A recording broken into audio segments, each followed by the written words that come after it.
Hello and welcome to ninth grade honors biology. As you figured out by now, I'm Mr. Hazy and I will be teaching you or your child about biology. This is my third year at Kent Island High School and I've really enjoyed my experience here thus far. Just so you know, I did come from Pittsburgh, as you can see by my shirt. So if your kid wears Ravens or Capital stuff, we might have a little bit of a problem. I'm just kidding, but on a serious note, I am a huge Pittsburgh sports fan. I know that the Steelers did just lose. Let's not talk about that. I grew up around Pittsburgh in a small town about 45 minutes north called Beaver, Pennsylvania. And while I was there, I always dreamed of attending the University of Pittsburgh. So that's where I went. I have both my undergrad degree in biology as well as my Master of Arts in Teaching, both from the University of Pittsburgh. Biology is a huge passion of mine, and I can't wait to share this knowledge with you. This course features a long and winding path as we go through everything from the nature of science to ecology to macromolecules, cell parts, what those cell parts do, genetics, evolution by means of natural selection, and there's a lot of stuff that we're going to go through in a very short amount of time. But I know that we are going to be successful and we will work through everything. With that being said, we are at a very interesting crossroads in science education in the United States right now. You are actually going to be part of the last cohort that's going to take what we know as the Biology High School Assessment or the Biology HSA. Next year, we're moving into a whole new set of standards that are called the Next Generation Science Standards. So parents, if you have a younger child, they are going to see a completely different version of biology than what you're going to be seeing this year. The Next Gen Science Standards are part of a larger framework that doesn't just include biology, but also incorporates the chemistry, the physics, and even some earth and space stuff into it as well. But because of our transition next year, I want to use some of this new progressive pedagogy this year, and you're going to have some new ideas coming from the Next Generation Science Standards. Just a quick little edit here. I wanted to also throw in that there are two main goals for this course. The first goal, and probably the most important one, is that all students are required to not only take but also to pass the Biology HSA at the end of the course. This is a summative exam that's standardized. Every kid across the state of Maryland who's taking biology has to take it, and it is a graduation requirement as of right now. The second goal for this course, and for those of you that are college bound, which I would assume are just about all of you if this is an honors class, is to prepare you for the incoming science courses that you will take throughout the rest of high school. Honors biology is the gateway into honors chemistry. Honors chemistry is a hard course, and it's designed that way because it's preparing you for AP classes. AP classes get you out of college credits. So it's a really, really beneficial thing to look into if you don't know anything about them right now. We offer 4 different AP classes here at Kent Island High School.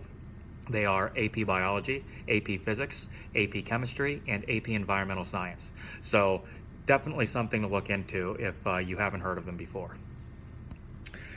Now, what most of you are probably the most concerned with is grading. Grades in this class are extremely similar to everything else that you'll see in any school in Queen Anne's County Public Schools. 15% of the final grade comes directly from the final. 45% comes from summative assessments. That's things like tests, lab reports, projects, bigger things that are assigned that have to do more with summing up a unit rather than as you're going. The other 40% of the grade does have to do with that 40% of classwork, lab activities, homeworks, things like that. And that's the stuff that are called formative assessments. That's the as we're learning it. All of this information that I just said there is found on my syllabus that I will be reviewing with the classes on the first day. So if you didn't get that, if that doesn't make sense to you, don't worry about it. We will be going through it again. I don't give homework every night. So this isn't like a math class generally where you're going to have problem sets that are due every night. But I do assign homework every now and then. It's not always going to be graded, but I do expect it to be done every single day.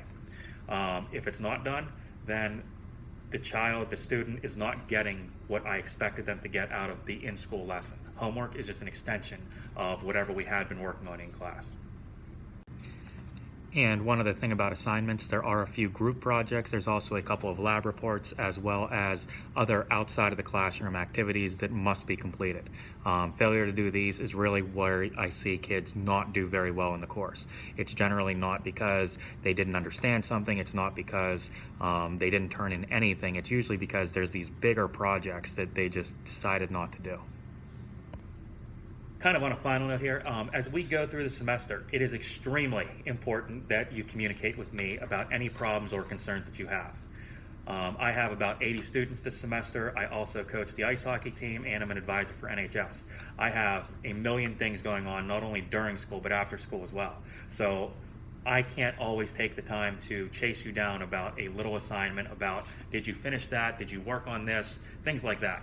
If you need help with something, I'm more than willing to work with you. If you don't understand why a certain concept is the way that it is, please ask me. We can find a time before school, we can find a time after school, we could even do something during lunch or my planning period. I'm more than willing to work with you. I just want you to make the effort to come to me.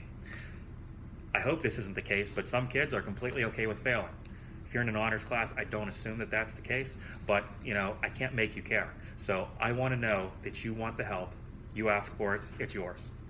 The best way to get in contact with me, and this goes for both students and parents, is absolutely through email. Like I said, I'm pretty busy most of the time, so I can't necessarily sit down for a full phone call. I can't schedule meetings very frequently, but what I can do is, if you email me, I guarantee that I will get back to you within, at the very most, 24 hours. I check my email multiple times per day, multiple times per hour usually, and then if I can't get back to you at that exact moment, I at least remember, hey, this person emailed me. So in class, you're definitely going to have questions for me, and a lot of the times what I'll do is I'll look at you and I'll say, you got to email me that, because as I'm preparing for the lesson, as I'm in the middle of a lesson or something, I know that different things come to your minds and that you want to have those questions answered right then. I wish that I could do that. I wish I had the time. I wish I had access to the grade book all the time, but the reality of it is I'm probably going to look at you and say, email me. The reason I do that is so that I, first of all, remember, and second of all, so that you kind of have like a receipt of our conversation, that it isn't just me brushing you to the side, that way, for both of us, we remember that we need to have a conversation about something. Parents, I will also be reaching out to all of you within the first, I would say, about month of the semester. I like to wait a little bit so that I get to know your child a little bit better, so that I can say something about them, hopefully something positive, and then that way we have a relationship already begun, and if there are bigger problems or if there's more that I need to know about them, it's very easy for us to continue our communication rather than just introducing ourselves to each other for the first time. Anyway, I look forward to a fun and interesting semester with you guys. I know that you're going to learn a lot, and I hope to learn a lot about you as well.